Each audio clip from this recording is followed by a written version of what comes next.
Hello and welcome to the second instalment of Running and Insurance. You're probably wondering again what the hell insurance has got to do with running, and probably not a lot, except that when I was doing this run, I had read some articles about insurance and I thought I would pass on the things that I had learnt from those articles.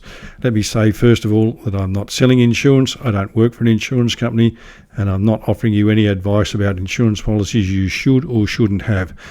Equally, I'm not offering any criticism of any insurance company. I'm just telling you what these articles told me and passing on what I understood from those articles. Now, in the last article, I talked about the impact of global warming and the impact of climate change and so forth on insurance policies and on insurance companies. And insurance companies, I said at the time, had faced some massive bills as a result of floods and fires in the last couple of years up and down almost up the entire east coast of Australia, and as a consequence they had, in some cases, some insurance companies had said to people, well, we either won't offer you an insurance policy if you live in this area, therefore we've declared your area uninsurable, or if we do offer it, it'll be at such a rate that you probably won't be able to afford it anyway. And that, of course, is a concern because people want to live where they want to live, and to suddenly say, well, portions of the east coast of Australia are no longer habitable or no longer insurable, and if you presents people with an enormous dilemma. Do you move? Well, if your friends and family, your job and all those sort of things are in a certain area, can you just pack up and move? It becomes, it's not a simple matter.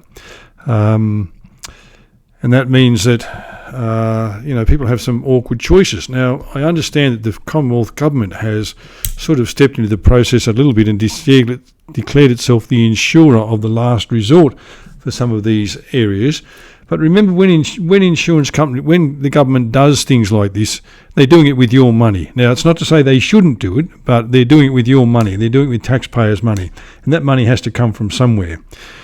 Now, the other thing to think about with insurance is that insurance works best if the insurance companies can spread the risk over the largest number of people. And by that I mean everybody buys a policy for their house, because if the bank owns the house and you're paying it off, they want to make sure that if the house is destroyed, that the loan will be paid out. If you own a car and you finance it through a bank or a finance company, they insist upon it being insured so that if something happens to the car and it has to be written off, the loan will be paid out. So for insurance companies, the idea that they have is that the more people who buy an insurance policy, the better it is for them. They generally work on the principle of spreading the risk as far as they can, and in relation to, say, motor vehicle insurance, they figure, well, most people are good drivers. Most people don't have accidents, so they pay their insurance policy every year and they never claim on it. So that's money that the insurance company pockets, and that's not a criticism, it's just the way the business works.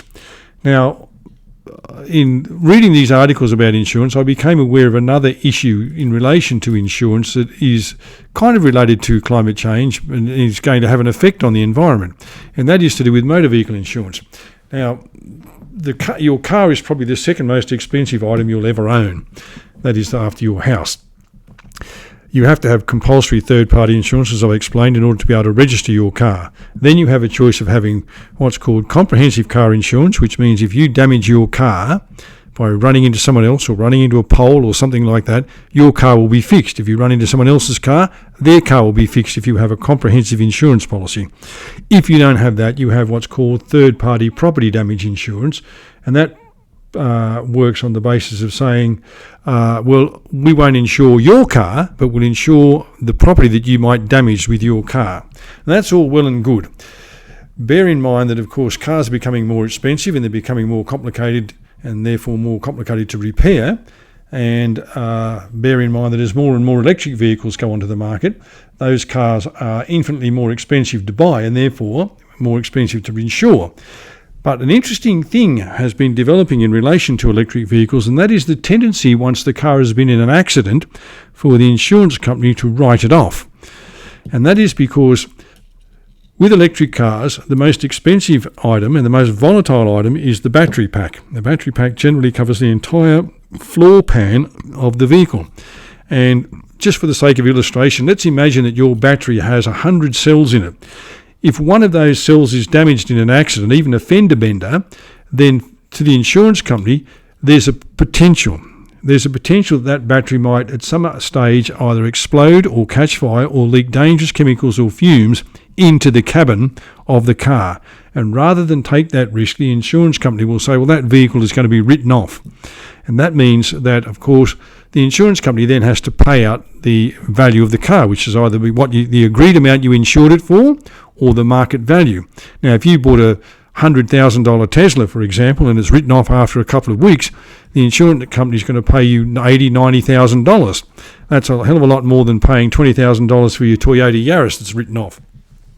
So premiums have to reflect that.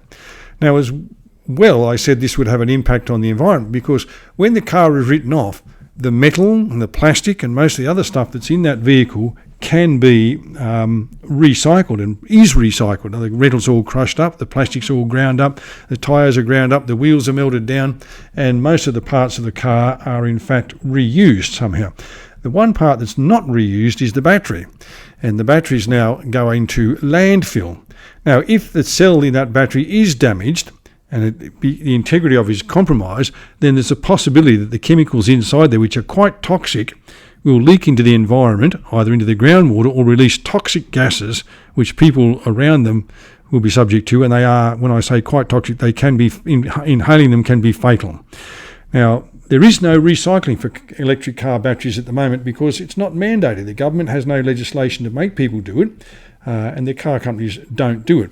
Those batteries could be repurposed. For example, the battery that's in your car, if it were damaged and to become compromised and the insurance company said, well, we don't think it's safe to have this battery in the car, we're going to write the car off, the battery could be taken out and placed on a concrete pad, for example, and encased in some sort of protective material and connected to your solar panels. And then the electricity that's generated by the solar panels would be stored in the battery, and at night, rather than using the grid, you could use the battery power to power your house. Now, that could happen on just a small scale with your house, or it could happen on a larger scale with a section of a city or a new subdivision or an apartment block or something like that. That all sounds a bit fanciful, but it is possible to do that. And the thing that we need to think about is as more and more electric vehicles come onto the market, then either as those cars are written off because of accidents or damage, or when they reach the end of their life, and they're no longer any good, those cars, the batteries have got to go somewhere. And the more cars there are means more batteries, means disposal problems, which at the moment simply mean they're sent to landfill. So when you think about car insurance and wondering why your premium might be going up, and you're saying, well, I'm a good driver, I've never had any accidents, never had any claims, that's probably part of the reason, in that insurance companies are finding big payouts for electric car batteries. Well, thank you for listening, and I hope you found this interesting. I'll talk to you again in the next video.